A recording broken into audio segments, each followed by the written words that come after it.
Los niños que se van zipizape y la princesa prometida. Son zipizape, ¿eh? Son tal cual.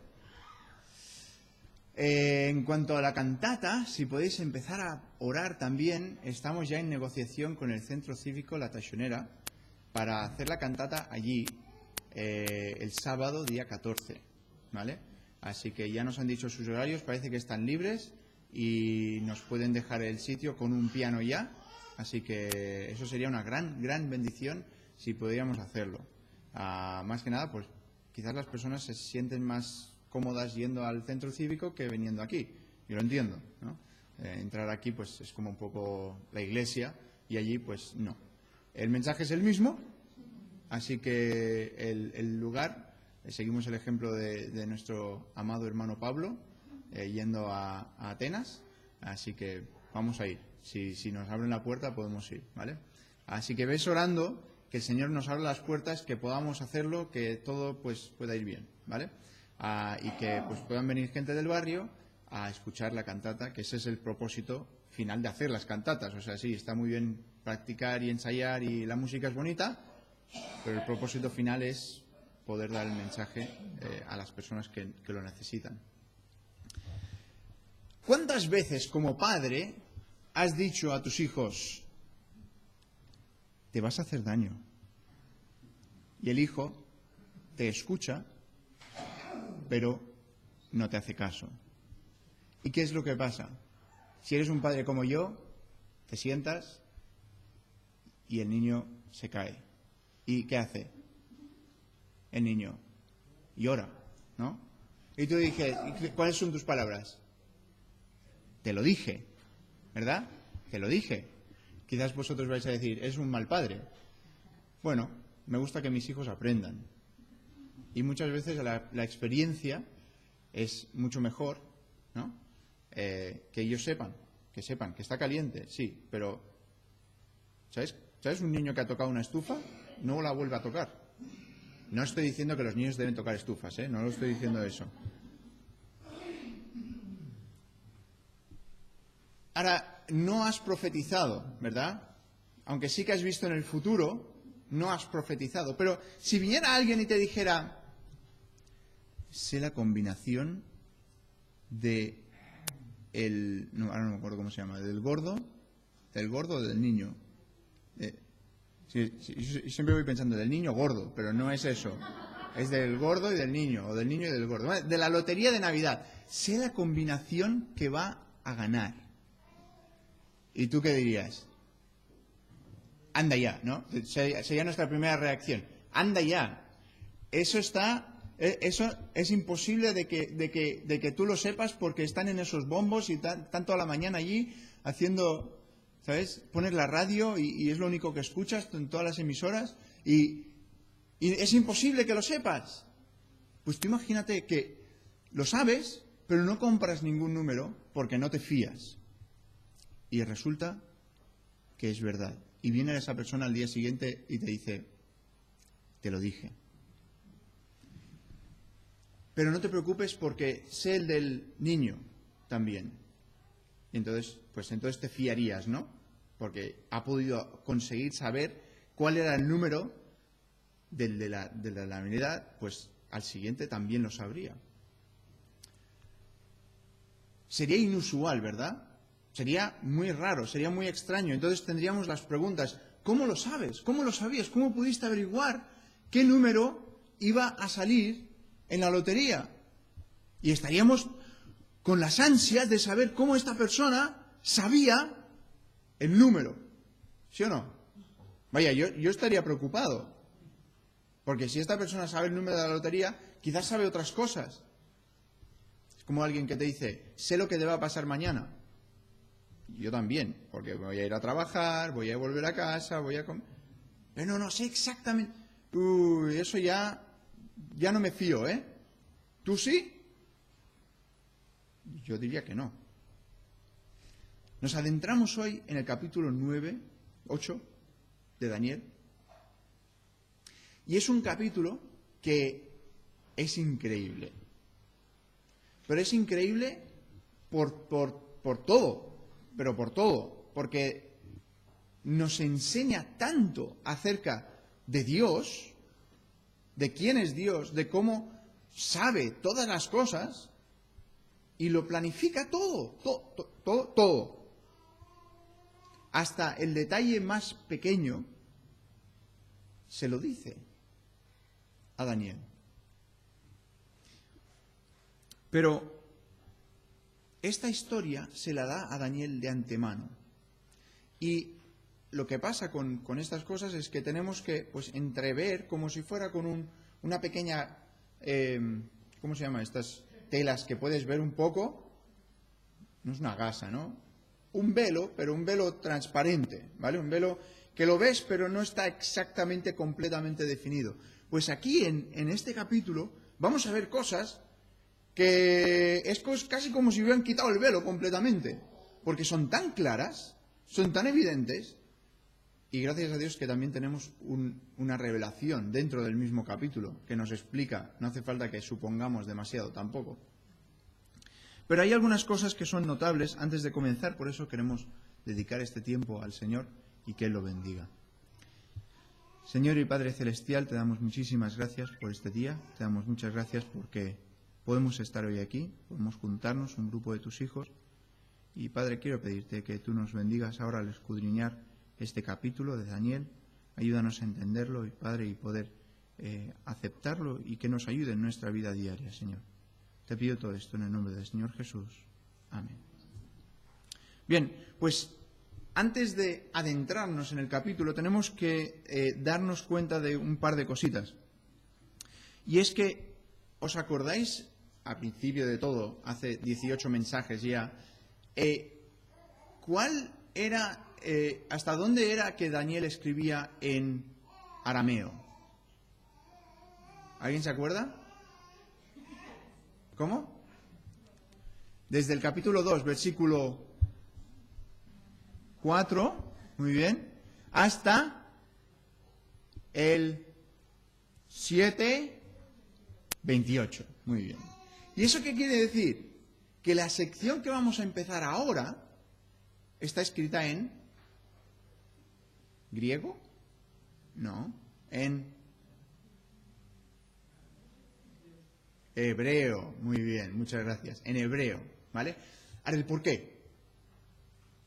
¿Por qué escribe en arameo y ahora escribe en hebreo? ¿Por qué? Pues en arameo era el idioma que se hablaba comúnmente, todo el mundo. Y las profecías que hemos visto hasta ahora, todas las cosas que hemos visto hasta ahora, hablaban acerca de Dios tratando con el pueblo general, con, digamos, los gentiles, aunque no se diga específicamente, pero con el mundo en general. Y por eso se utiliza el arameo. Antes habíamos hablado también de algunas otras razones, pero esa es una de las razones principales por el capítulo 7. Capítulo 8, el 9 tenemos lo que mencionó Mark esta mañana de la oración. Después continuamos y habla más acerca de profecías que especifican con el pueblo de Israel. Por lo tanto, en hebreo.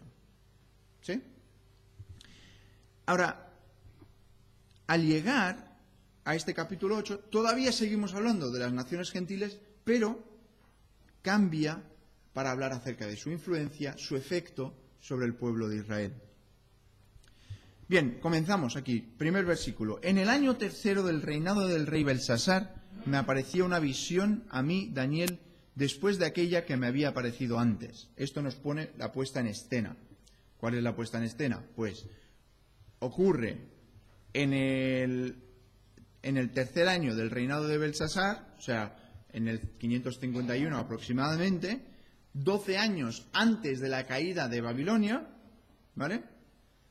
Y es después de la visión que hemos visto en el capítulo 7. O sea, nos está simplemente poniendo cuándo estamos, ¿sí? Después de aquella visión que me había aparecido antes. Dice en el versículo 2, vi en visión, y cuando la vi, yo estaba en Susa, que es la capital del reino en la provincia de Elam. Vi pues en visión estando junto al río Ulai.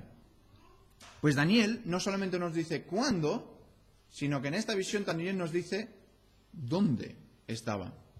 Y Daniel ve esta visión en Susa, que sería la capital de Elam, que estaría en Irán o en la antigua Persia, cerca del río Ulai. Ahora, Persia todavía no era un imperio unido y por eso dice en la provincia de Elam. Y el río Ulai, no era un río natural, como los que conocemos nosotros, sino que era un canal artificial que era de 275 metros de ancho, que habían construido para traer agua. O sea, estamos hablando de un portento, algo, ¿qué son 275 metros? Y creo que son casi tres manzanas, o sea, 3 campos de fútbol a lo largo. Son mucho terreno, ¿eh? Futbolistas, ¿eh? Si tuvieras que correr por encima de ese agua, que no podrías, pero bueno, es un canal ancho. Y Daniel está allí, no sabemos por qué está allí, pero ahí es donde tiene esta interpretación, esta visión, perdón. Seguimos leyendo. Alcé los ojos y miré, y aquí un carnero que estaba delante del río y tenía 2 cuernos. Y aunque los cuernos eran altos, uno era más alto que el otro. Ahora aquí ya, sabiendo todo lo que sabemos, uno más alto que el otro, 2 cuernos, ¿a qué os suena eso? A reinos, ¿vale? Eso es el general, lo vamos a especificar un poquito más. ¿A qué otro animal os suena algo más alto que el otro? Al oso. ¿Os acordáis la semana pasada? Que el oso tenía un hombro más alto que el otro, y eso nos simboliza ¿qué? ¿Qué reino? ¿Qué reinos juntos? Medo y Persia, ¿vale? Seguimos. Y el más alto creció después. Versículo 4. Vi que el carnero hería con los cuernos al poniente, al norte y al sur, que ninguna bestia podía parar delante de él, ni había quien escapase de su poder, y hacía conforme a su voluntad y se engrandecía. Mientras yo consideraba esto, he aquí un macho cabrío venía del lado del poniente sobre la faz de toda la tierra sin tocar tierra, y aquel macho cabrío tenía un cuerno notable entre sus ojos. Y vino hasta el carnero de 2 cuernos, que yo había visto en la ribera del río, y corrió contra él con la furia de su fuerza. Y lo vi que llegó junto al carnero y se levantó contra él y lo hirió, y le quebró sus 2 cuernos, y el carnero no tenía fuerzas para pararse delante de él, y lo derribó, por tanto, en tierra, y lo pisoteó, y no hubo quien librase al carnero de su poder. Y el macho cabrío se engrandeció sobremanera, pero estando en su mayor fuerza, aquel gran cuerno fue quebrado, y en su lugar salieron otros 4 cuernos notables hacia los 4 vientos del cielo. Pues se trata de una profecía detalladísima. Tú estás pensando, carnero, macho cabrío, 2 cuernos, uno más grande que el otro, un cuerno grande que después se rompe, salen 4 cuernos. ¿Vale? Si eres como yo, cuando lo lees por primera vez dices, ¿vale? ¿Ahora qué? Gracias a Dios por eso que tenemos una respuesta más adelante en el capítulo, vamos a mirarlo ahora. No hace falta especular santamente, ¿no? Como hemos dicho en algunas otras ocasiones. Vamos a ir al versículo 15, vamos a saltar una sección, después volveremos a ella. Y aconteció que mientras yo, Daniel, consideraba la visión y procuraba comprenderla, gracias hermano Daniel por ser como nosotros, ¿vale? He aquí se puso delante de mí uno con apariencia de hombre, y oí una voz de hombre entre las riberas de Ulai que gritó y dijo, Gabriel, enseña la visión. Vino luego cerca de donde yo estaba, y con su venida me asombré y me postré sobre mi rostro. Pero él me dijo, entiende, hijo de hombre, porque la visión es para el tiempo del fin. Mientras él hablaba conmigo, caí dormido en tierra sobre mi rostro, y me tocó y me hizo estar de en pie. Y dijo, he aquí, yo te enseñaré lo que ha de venir al fin de la ira, porque esto es para el tiempo del fin. En cuanto al carnero que viste, que tenía 2 cuernos, estos son los reyes de Media y de Persia. El macho cabrío es el rey de Grecia, y el cuerno grande que tenía entre sus ojos es el rey primero. Vamos a dejarlo ahí por ahora. Lo asombroso es que Daniel está recibiendo esto, nos lo ha dicho claramente, ¿cuándo? en el año tercero del reinado del rey Belsasar. Estos son 12 años antes de que el reino de Media y de Persia comenzara a funcionar, donde Daniel estaba. O sea, lo entendemos eso, 12 años antes. No estamos hablando de la lotería de Navidad de este año. Estamos hablando de dentro de 12 años, Daniel ya sabe lo que va a ocurrir. Ahora, si alguien te dijera, puedo saber dentro de 12 años dónde estarás y qué estarás haciendo, eso sería bien raro, ¿no? Y quizás dirías, ¿sabes qué? Prefiero no saberlo. ¿No? Deja que el tiempo... Porque dentro de 12 años, ¿no? Si a mí hace 10 años me hubieran dicho, ¿estarás casado? Eso ya lo sabía, porque me casé hace 10 años, ¿no? Estarás casado, pero tendrás 3 hijos. Yo diría, ¿seguro? ¿Lo has visto bien la visión? No tenía ningún velo delante. 12 años antes de lo que ocurriera, Daniel ya sabía. Pero es que eso está hablando acerca del reino de Media y de Persia. Pero, ¿qué otro animal está viendo aquí? Está viendo un animal con un cuerno, el carnero, ¿no? El macho cabrío, tiene un cuerno grande, dice, este es el imperio de Grecia, y el rey este es el rey primero. ¿Cuál es el rey primero de Grecia? Es Alejandro Magno. Y esto, no estamos hablando de 12 años, sino estamos hablando de 180 años antes de que Alejandro Magno naciera. O sea, las matemáticas, 203 años, 202 años antes de que Alejandro Magno tuviera este encuentro con Media y Persia. ¿Qué? 200 años antes y le está dando una visión detallada, ¿eh? Ahora vamos a ver cómo de detallada es. Tenemos aquí el carnero con los 2 cuernos. Representan los 2 reinos, Media y Persia. El segundo cuerno grande es que Persia es más potente, ya lo hemos hablado de esto antes. Pero la historia nos dice que cuando los persas fueron a la batalla, sus reyes no llevaban las coronas de oro, sino... ¿Qué llevaban? Va, adivínalo con lo que tienes aquí. Cuernos de... Va, venga, decidlo conmigo, de carneros. Daniel no lo sabía eso. Pero la profecía bíblica sí. No iban a batalla con sus coronas, sino que iban con... Y esto quizás en alguna película lo has visto, con hombres con cascos, con cuernos puestos.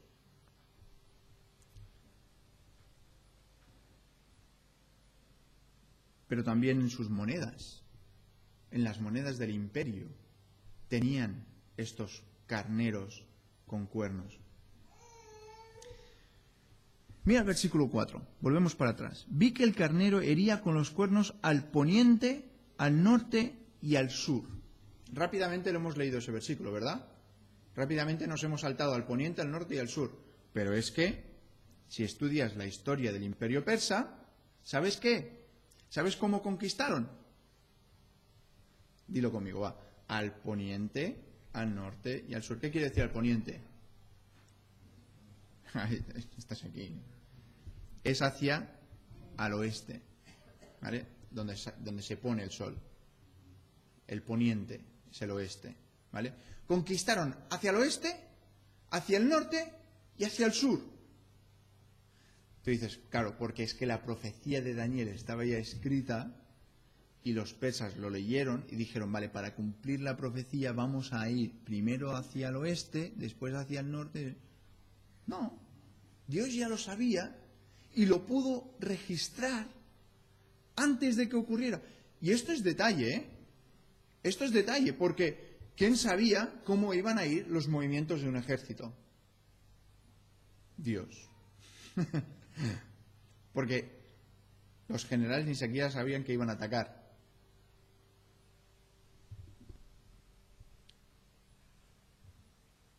Pero vinieron con fuerza, con brutalidad y conquistaron hacia el oeste, hacia el norte y hacia el sur. Pero hasta el punto de la gente de la provincia que estaban al oeste suyo, que eran las islas griegas. Y ¿sabéis lo que pasa? Que fueron muy,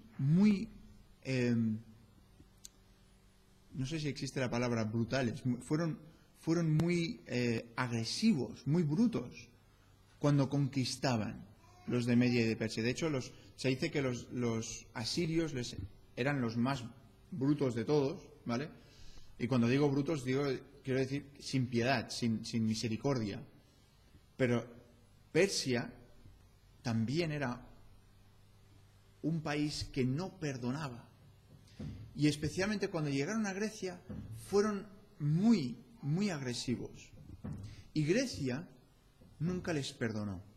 El pueblo de Grecia era como si tuvieran una astilla clavada contra el reino de Persia, porque habían sido tan malos contra ellos. Ahora, ¿por qué es importante esto? ¿Porque historia es curioso y es interesante? No, porque va a salir ahora. En nuestra revelación bíblica va a salir ahora. Ahora, Daniel está viendo aquí, como os he dicho antes, 200 años en el futuro. Está mirando 200 años en el futuro. Claro, 200 años porque cuando ahora ve el macho cabrío, está hablando acerca de Alejandro Magno. Alejandro Magno todavía faltaba 180 años para que naciera. Y cuando Alejandro Magno tenía 20 años, es cuando empezó a conquistar. Cogió el reino de su padre y empezó a conquistar. Y con 32 años dejó de conquistar, porque lo había conquistado todo ya. O sea, estamos hablando de 180 más 20, si no me van mal las mates, son 200 años. ¿Vale? 200 años para adelante está viendo que hay una guerra entre Media y Persia y Grecia.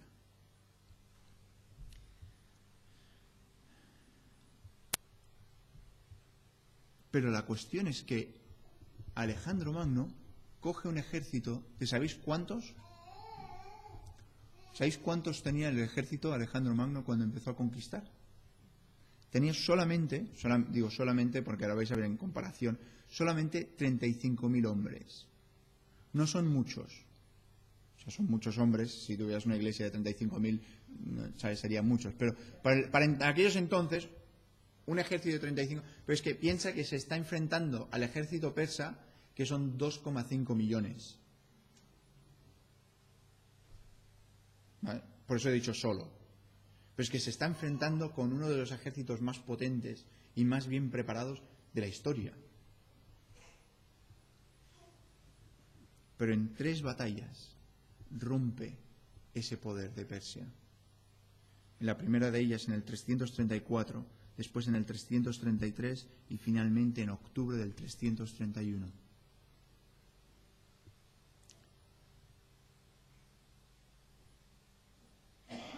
Y esta última batalla fue la más interesante, porque ¿ves cómo la Biblia está hablando acerca del poniente, de las direcciones y todo esto? A los persas les gustaba mucho atacar desde el poniente, ¿vale? Y atacaban rectos, en línea recta, para que el sol estuviera a los ojos de sus enemigos. ¿Sí? Y esto a Alejandro Magno no le importó, porque él se inventó el hecho de que sus hombres llevaran escudos de bronce. Y lo que les dijo es que cogieran y limpiaran, le sacaran brillo a todos sus escudos y se pusieran en una formación tal para que el sol, en vez de darle a los ojos, les reflejaba a sus escudos y le daba a los ojos de sus enemigos. O sea, vemos aquí como la Biblia habla acerca de los lugares donde están viniendo cada uno y cómo están atacando. Mira, dice, vi que no tenía fuerzas para pararse. Mira, ¿cómo viene en el versículo 6? Versículo 5. Mientras yo consideraba, he aquí un macho cabrío venía del lado del... O sea, que incluso te dice cómo está viniendo, porque el otro está atacando desde el otro lado para que el sol estuviera a favor suyo. viene del lado del poniente para poder atacar con el sol. Y esto, la historia nos lo dice, es exactamente como ocurrió, pero mira cómo lo dice, sobre la faz de toda la tierra sin tocar tierra. Ahora, aquí no es que fuera sobre una moqueta voladora de estas, de los indios, ¿no? No es eso. Si tú conquistas el mundo conocido en 12 años, eso es ir muy rápido. ¿Sí? Todos nosotros hemos visto dibujos animados del coyote y del correcaminos. Estoy seguro, ¿vale? Es para que os hagáis la idea. Cuando va el coyote, a mí me encanta el coyote porque es que el pobre hombre, o sea, lo que sí que tiene es persistencia. Es persistente, podemos aprender eso de él. El correcaminos va corriendo, y después ves al coyote que hace lo mismo, pero no se da cuenta que está en el vacío. Ha saltado del precipicio y está en el vacío, y es lo típico, ¿no? Lo estás vigilando, lo estás viendo, ¿no? Está y está corriendo y te mira y de repente se da cuenta que está en el vacío y no hay nada debajo suyo y para, y entonces es cuando se cae, ¿no? Os traigo esta ilustración para que penséis cómo de rápido, cuando van rápido, parece como si no estuvieran tocando el tierra. Y de hecho, cuando ves a algunos atletas correr, no yo, cuando me ves a mí correr me puedes ver tocar tierra, pero si ves a un atleta de las Olimpiadas o de estas pruebas que hacen, parece como si no estuvieran tocando tierra. De lo rápido que van, parece que es que no los ves tocar tierra. Y es lo que está hablando aquí, que este macho cabrío, ¿que es quién? Bueno, el macho cabrío es el imperio de Grecia, el cuerno es Alejandro Magno, ¿vale? Pero está hablando de cómo de rápido fue conquistando todo. Bien, pues mira lo que dice en el versículo 6. Y vino hasta el carnero de 2 cuernos que yo había visto en la ribera del río y corrió contra él con la furia de su fuerza. ¿Qué es lo que hemos dicho antes? ¿Qué era la espina que estaba clavada en Grecia? ¿Cómo les había tratado el imperio Medo-Persia al conquistarlos, verdad?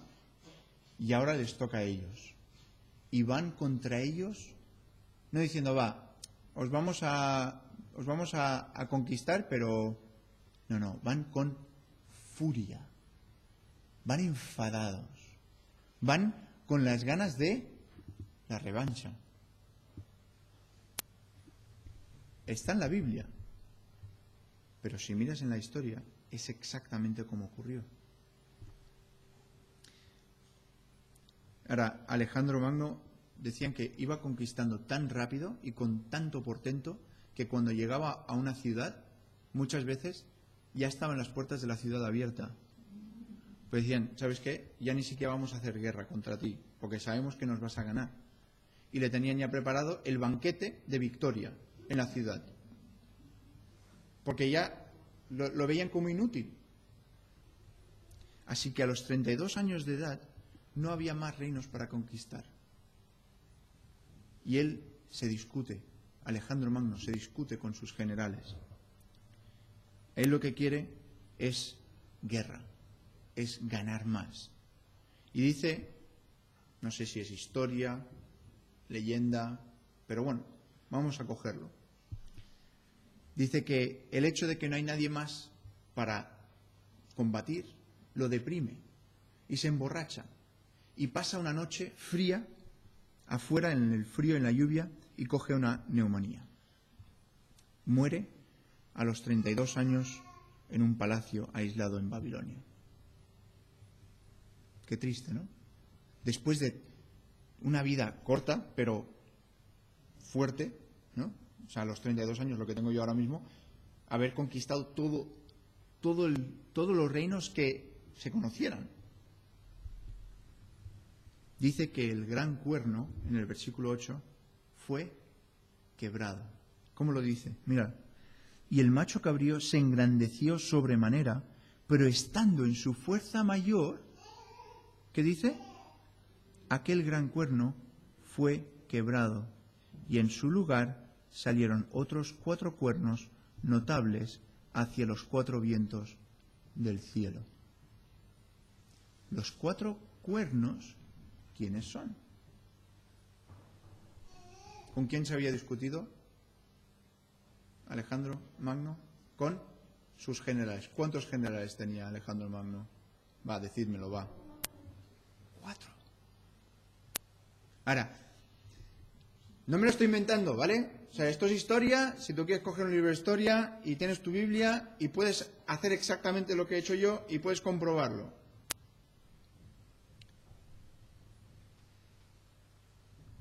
Pero esto es lo que tenemos que entender de Alejandro Magno.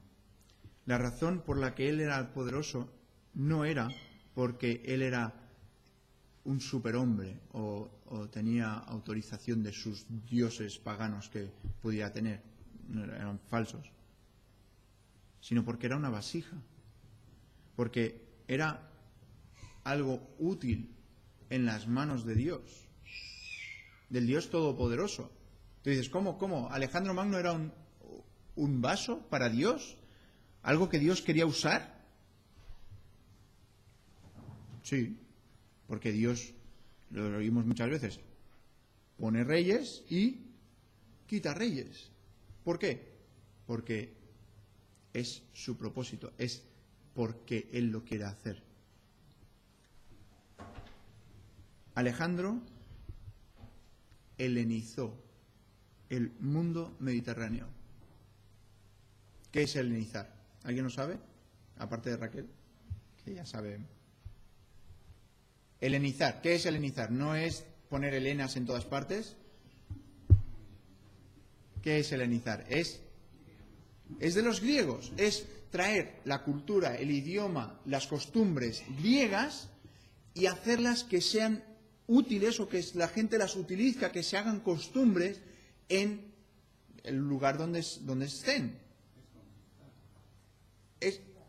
Conquistaron, exacto. Cuando conquistaron los griegos, llevaron todo lo que ellos tenían y lo pusieron en práctica. Ahora, déjame preguntarte, ¿qué es lo que conquistó Alejandro Magno? Todo el mundo conocido de su época. Entonces, ¿dónde helenizó Alejandro Magno? Todo el mundo que entonces se conocía. ¿Por qué eso es importante para nosotros? Porque unificó el mundo mediterráneo con una lengua. ¿Cuál? El griego, que después se hizo la Septuaginta, o sea, la versión griega del Antiguo Testamento, y después se escribió en qué idioma el Nuevo Testamento. El griego. Sé que lo queréis decir, ¿vale? El griego. Por lo tanto, si Alejandro Magno no hubiera conquistado todo lo que conquistó, el griego no sería una lengua vehicular, una lengua común. Sería una lengua de Grecia, pero no de todo el mundo mediterráneo. Y aparte, ¿qué más hizo? Pues mira, creó decenas de miles de carreteras que después lo utilizaron los romanos, pero la base era de Alejandro Magno.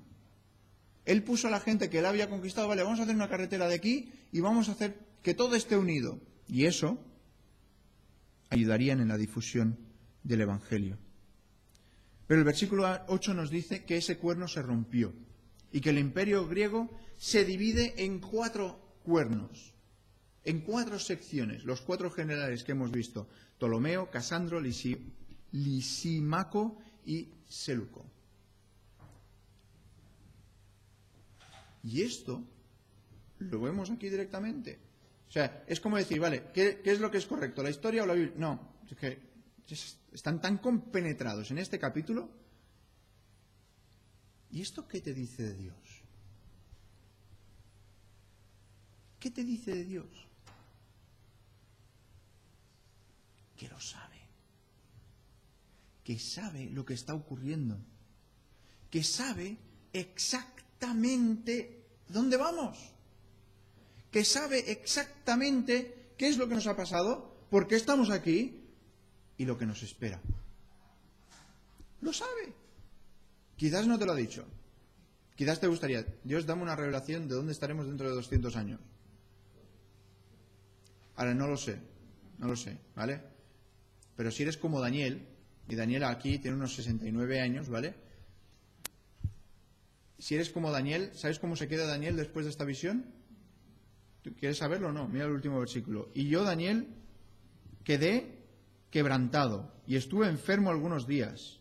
Y cuando convalecía atendía los negocios del rey, pero estaba espantado a causa de la visión y no la entendía. Creo que no quieres una visión como esta. Podemos estar simplemente agradecidos de que Dios lo sabe. Y si Dios lo sabe, podemos estar tranquilos. Porque Dios nos va a cuidar. Vamos a dejarlo aquí por hoy. Nos queda todavía mucho por delante. Así que tenéis que volver la semana que viene para seguir escuchando acerca del capítulo 8. Podéis leerlo, ¿vale? Os dejo leerlo, si queréis, y podéis ir mirando a ver si podéis ir averiguando alguna de las cosas que se van a ver. Ahora, una cosita antes de acabar. Si lo vais a leer, sale un cuerno pequeño. Sale un cuerno pequeño.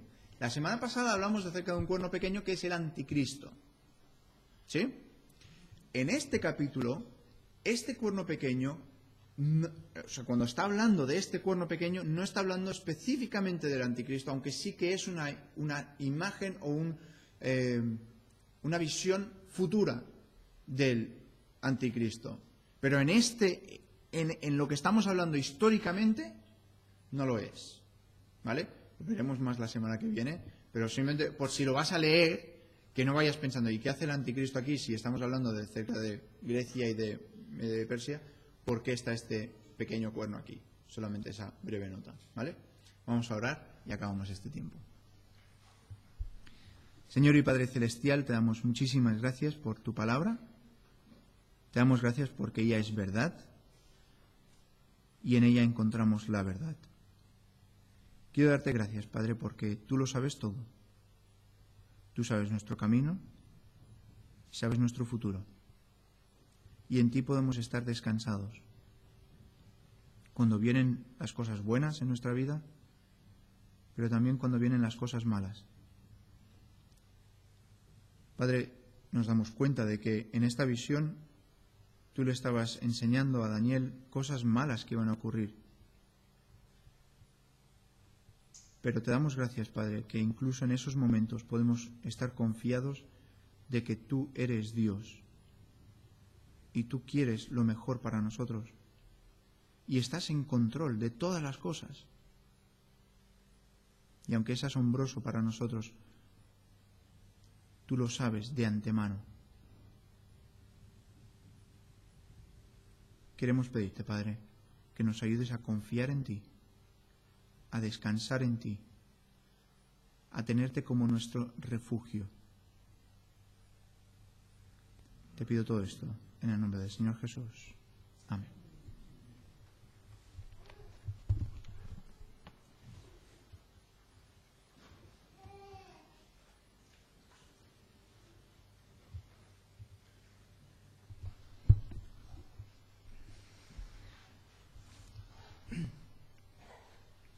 Gracias a Dios por